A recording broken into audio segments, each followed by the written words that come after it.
વાપીના ગીતાનગર વિસ્તારમાં રેલવે ફાટક નજીક જાહેરમાં જ એક યુવક અને યુવતી પર જીવલેણ હુમલો થયો હતો, જેમાં યુવકનું ઘટના સ્થળે જ મોત નીપજ્યું હતું, જ્યારે યુવતી ગંભીર રીતે ઇજાગ્રસ્ત થતાં સારવાર માટે હોસ્પિટલ ખસેડવામાં આવી છે, જ્યાં સારવાર દરમિયાન યુવતીનું પણ મોત થયું હતું. એમાં ઘટનામાં યુવક-યુવતીના મોતને લઈ પંથકમાં ચકચાર મચી ગઈ હતી. આ ઘટનામાં ચંદન ગુપ્તા નામના એક યુવકે રેલવે ફાટક નજીક એક ઓફિસના પાર્કિંગમાં ઉભેલા દિલીપ નકુમ અને નેહા નામની એક યુવતી પર તીક્ષ્ણ હથિયાર વડે જીવલેણ હુમલો કર્યો હતો, જેમાં યુવક દિલીપનું ઘટના સ્થળે મોત થયું હતું, જ્યારે યુવતી નેહા ગંભીર રીતે ઇજાગ્રસ્ત થતાં તે પોતે બચવા માટે જાહેર રસ્તા પર લોહી નીકળતી હાલતમાં દોડી હતી અને ફાટક નજીક પહોંચતા તે પડી ગઈ હતી, જ્યાં લોકોનું ટોળું એકઠું થઈ જતા અને રિક્ષા ચાલકે ગંભીર રીતે ઇજાગ્રસ્ત યુવતીને સારવાર માટે વાપીની એક ખાનગી હોસ્પિટલ લઈ ગયો હતો. જાહેરમાં જ બનેલી આ ઘટનાના કારણે દોડધામ મચી ગઈ હતી. ઘટનાની જાણ થતાં જ વાપી ટાઉન પોલીસનો કાફલો ઘટના સ્થળે પહોંચ્યો હતો. સનસનીખેજ ઘટનાની જાણ થતાં જ તાત્કાલિક ઘટના સ્થળે પહોંચેલી વાપી ટાઉન પોલીસ અને લોકોએ ગણતરીના સમયમાં જ હત્યારા આરોપી ચંદન ગુપ્તાની ધરપકડ કરી હતી. પ્રાથમિક રીતે આ ઘટનામાં પ્રણય ત્રિકોણના કારણે હત્યાનો બનાવ બન્યો હોવાનું મનાઈ રહ્યો છે. આરોપી ચંદન ગુપ્તાને મૃતક નેહા નામની યુવતી સાથે અગાઉ પ્રેમ સંબંધ હતો, જેના થોડા સમય અગાઉ તે લગ્નનો પ્રસ્તાવ લઈ આ યુવતીના ઘર સુધી પહોંચ્યો હતો, પરંતુ યુવતીના પરિવારે અને યુવતીએ લગ્નની ના પાડી દેતા ચંદન ગુપ્તા રોષે ભરાયો હતો ને ત્યારબાદ અવારનવાર યુવતીને ફોન કરીને સંપર્ક કરી મળીને લગ્ન માટે દબાણ કરતો હતો. આ દરમિયાન યુવતીના અન્ય કોઈ યુવક સાથે સંબંધ છે આવી જાણ થઈ હતી. આથી રેલવે સ્ટેશન નજીક આ યુવતી અને દિલીપ નકુમ નામનો યુવક એક ઓફિસના પાર્કિંગમાં ઊભા છે તે જોઈ જતા આરોપી ચંદન સીધો જ ઓફિસના પાર્કિંગમાં પહોંચી ગયા અને બંને પર તીક્ષ્ણ હથિયાર વડે જીવલેણ હુમલો કર્યો હતો અને આ દિલીપ નકુમ નામના યુવકની હત્યા નિપજાવી હતી. જ્યારે યુવતી ગંભીર રીતે ઇજાગ્રસ્ત થઈ હતી તે સારવાર દરમિયાન તેનું પણ મોત નીપજ્યું હતું. આથી હવે ડબલ મર્ડરના મામલે આરોપી ચંદન ગુપ્તા સળિયા પાછળ ધકેલાયો છે અને આ ઘટનાની વધુ ઊંડાણપૂર્વક તપાસ માટે પોલીસે મૃતકોના અને આરોપીના પરિવારજનોની પૂછપરછ કરીને આરોપીને કડક સજા થાય તે માટે પ્રયાસો હાથ ધર્યા છે. એકતરફી પ્રેમ કે પ્રણય ત્રિકોણનું પરિણામ હંમેશા ગંભીર અને લોહિયાળ જ આવે છે. આ ઘટનામાં પણ પ્રથમ પ્રેમી સાથે યુવતીએ લગ્નની ના પાડી હતી. આથી પ્રથમ પ્રેમી આરોપી ચંદન અગાઉથી જ રોષમાં હતો. તેમાં પણ યુવતીના અન્ય યુવક સાથે સંબંધ હોવાની જાણ થતાં જ તેનામાં બદલાની આગ સળગી રહી હતી. આથી મેરી નહીં હુઈ તો કિસી ઓર કી ભી નહીં હોને દૂંગા એવું મનમાં ઠાણીને પોતાની પ્રેમિકા અને તેના નવા પ્રેમીની હત્યા નિપજાવી સળિયા પાછળ ધકેલાયો છે. આમ આ ઘટનામાં પણ પ્રણય ત્રિકોણનો કરુણ અંજામ આવ્યો છે. વાપી ટાઉન જૂના ફાટક પાસે એક પ્રાઇવેટ કાર પાર્કિંગમાં એક યુવક અને યુવતી બંને જણા ઊભા હતા. આ દરમિયાન એક અજાણ્યા ઈસમે આ યુવક અને યુવતી ઉપર છરીથી હુમલો કરેલો. આ હુમલામાં યુવકનું સ્થળ ઉપર જ મૃત્યુ થયેલું અને યુવતી સારવાર દરમિયાન મરણ ગયેલ. આ અજાણ્યો યુવક હુમલો કરીને ભાગવા જતો હતો તે દરમિયાન સ્થાનિક પબ્લિક અને પોલીસે આ યુવકને પકડી પાડેલો. વાપી ટાઉન પોલીસે આ બાબતે એફઆઈઆર રજીસ્ટર કરી અને તપાસ શરૂ કરેલી છે. જે હુમલો કરનાર વ્યક્તિ છે એનું નામ છે ચંદન ગુપ્તા, જે વાપીના ગીતાનગર વિસ્તારમાં રહેલ છે, અને જે મરણ જનાર યુવક છે એનું નામ છે દિલીપ નકુમ, જે ભાવનગરના મહુવાનો છે મૂળ અને હાલ સુરત મુકામે રહે છે, અને મરણ જનાર યુવતી છે એનું નામ છે નેહા ગોંડ, જે વાપી મચ્છી માર્કેટ એરિયામાં રહે છે. અત્યારે જે ફરિયાદ રજીસ્ટર થઈ છે અને આરોપીની જે પ્રાથમિક પૂછપરછ કરી છે એ દરમિયાન એવું જાણવા મળ્યું છે કે મરણ જનાર યુવતી નેહા સાથે આરોપી ચંદન ગુપ્તા ઘણા સમયથી પરિચયમાં હતો, એકબીજા ફોન ઉપર વાત કરતા હતા, અને આ આરોપી ચંદન ગુપ્તા આ નેહા સાથે લગ્ન કરવા માગતો હતો અને આ લગ્નની પ્રપોઝલ લઈ અને નેહાના ઘરે ગયો હતો. ત્યાં એના ભાઈ સાથે એનો ઝઘડો પણ થયો હતો. નેહા ચંદન ગુપ્તા સાથે લગ્ન કરવાની ના પાડતી હતી અને એના અન્ય મિત્ર દિલીપ સાથે નેહા જોવામાં આવતા આ આરોપીએ ઉશ્કેરાઈ અને આ નેહા અને દિલીપ ઉપર હુમલો કરેલો હતો એવું તપાસમાં જાણવા મળેલ છે.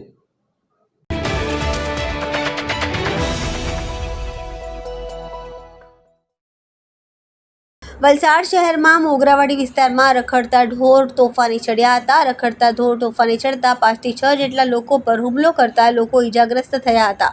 તો ઢોરના હુમલાની ઘટના સીસીટીવી કેમેરામાં કેદ થઈ ગઈ છે.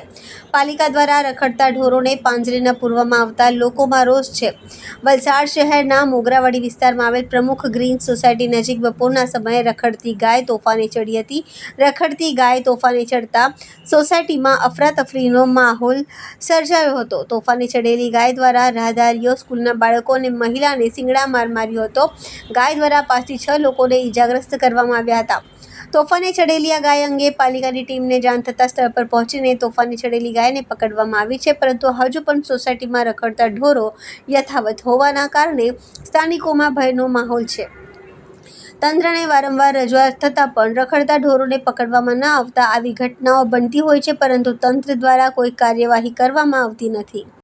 મિસિસ રીટા દયાલન, એકચ્યુઅલી અમે ઘરેથી બહાર સ્ટેશન જવા માટે ચાલતા ગયા હતા, મેઇન રોડમાં ઓટો પકડવા માટે એકાએક ગાય આવીને અમને અટેક કર્યું ને નાનું બચ્ચર જેવું નહીં હતું, તો મેચ્યોર ગાય હતું ને જેવા આમ ચાલતા ગયા એટલે 2-3 વાર એને ફેંકીને એને જો ડિફેન્સ કર્યું તો એ છોડતું નથી ને પછી આવતે ફેર એક ભંગારવાળો આવેલો, તે જોયું કે સફરિંગ કરે છે એટલે એ લાકડાથી માર્યું તો એને એ છોકરાને એને જમ્પ કરી દીધું એને ને પબ્લિક બી છે ગાયોથી। હવે ગાય માતા આપણે કહે છે સારું, વી understand is a animal, but આટલું એક્સ્ટ્રીમ થાય છે તો કંઈ એક્શન લેવું પડે, કોઈ સ્ટેપ્સ લેવું પડે છે ને આઈ એમ વેરી ફિલિંગ બેડ। અમને જ નથી, નાના છોકરા, 2 છોકરાઓ સ્કૂલના છોકરાને 5 લોકો અમારા સ્ટ્રીટની પાછળ ને મેટ્રોની પાસે એક છોકરો માણસ જતો હતો, ખાલી ઊભો રહેલો, એને જ એ જ ગાય, બધી ગાય સાથે મળેલા હતા, એ ગાય સ્પેશિયલી કહી ગયો, બધા કહે છે ગાંડો થઈ ગયો, ખબર નહીં,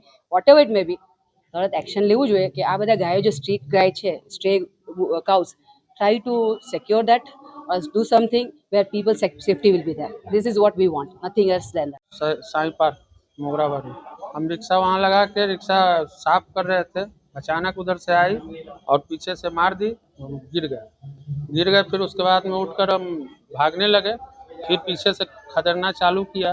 उसके बाद में हम फिर कुछ दूर भाग गए तो वो फिर शांत हो गई, फिर वो हट गई, फिर वो वहाँ का लोग जो थे वो भगाए तो लोग हट गए। सोसाइटी में फिर मेरी घर के पास साई पार्क में ही कम से कम 10 स्कूटी वाले को मारा है, लड़की लोग के भी मारा है, जेंट्स लोग के भी मारा है।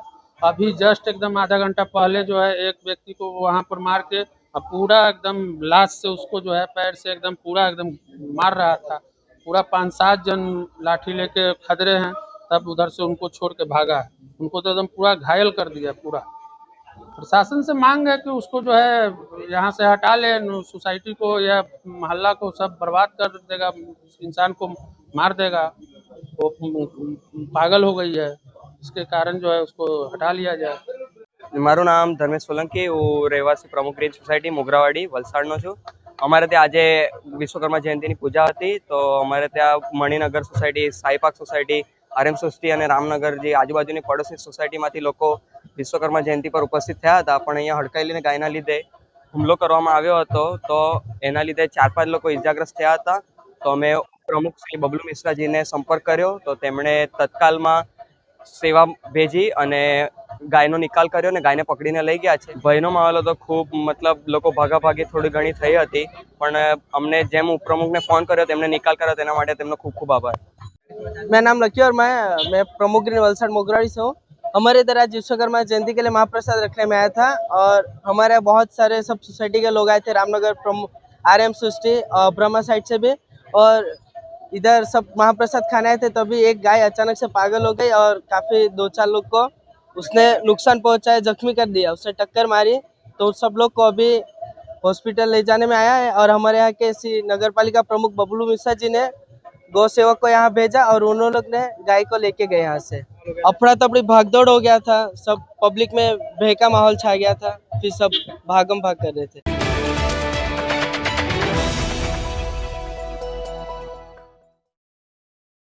વલસાડના હાલલ રોડ પર આવેલા સંગીતા અપાર્ટમેન્ટના રમતા 3 વર્ષીય બાળકનું ઘરમાં પુરાઈ જતા દોડધામ મચી ગઈ હતી। બાળકના પડોશમાં રહેતા મહિલા છત પર કપડાં સુકવવા ગયા હતા, એ વખતે જ પડોશીનું બાળક રમતા ઘરમાં પહોંચી ગયું હતું। બાળક ઘરમાં જતાં જ ઘરનો દરવાજો અંદરથી લોક થઈ ગયો હતો।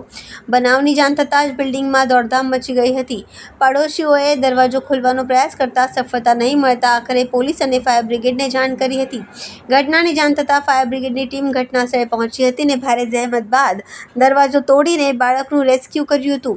જો કે બાળક જ્યારે એકલું ઘરમાં પુરાઈ રહ્યું હતું એ વખતે ઘરમાં ગેસ સ્ટોવ પણ ચાલી રહ્યો હતો. આથી પરિવારના જીવ તાળવે ચોંટ્યા હતા. પરંતુ ફાયર બ્રિગેડે દરવાજો તોડીને બાળકનું હેમખેમ રેસ્ક્યુ કરતા લોકોએ રાહતનો શ્વાસ લીધો હતો.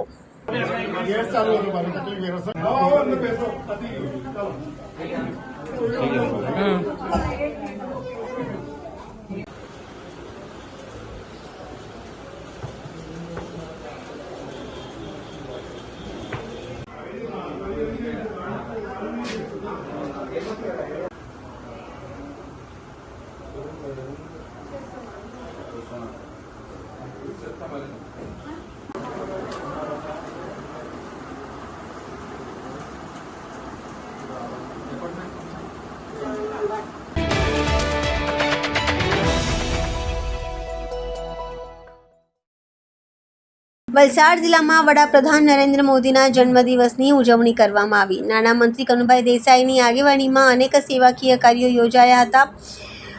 વાપી નગરપાલિકાના પૂર્વ કોર્પોરેટર દિલીપ યાદવ દ્વારા પીએમના જન્મદિવસની અનોખી ઉજવણી કરાઈ. સતત 7મા વર્ષે ઘર વિહોણા નિરાધાર પરિવારને સ્વચ્છ ઘરે ઘર બનાવી આપવાનો સંકલ્પ કરવામાં આવ્યો છે. નાણામંત્રીના હસ્તે નવા ઘરનું કામનું ખાતમુહૂર્ત પણ કરવામાં આવ્યું. દિલીપ યાદવ સ્વખર્ચે દર વર્ષે પીએમના જન્મદિવસ નિમિત્તે ઘર વિહોણા એક પરિવારનું ઘરનું સ્વપ્ન પૂર્ણ કરે છે.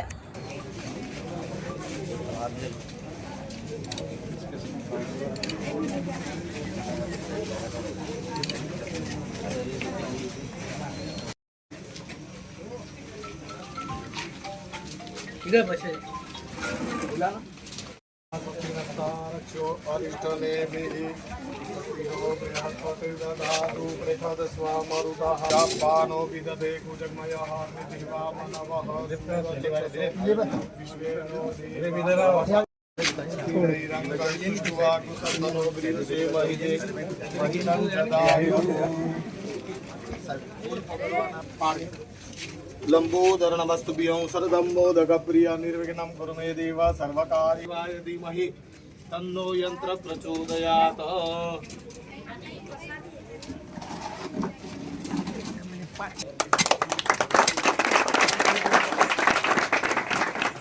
भारत माता वंदे मातरम, वंदे मातरम.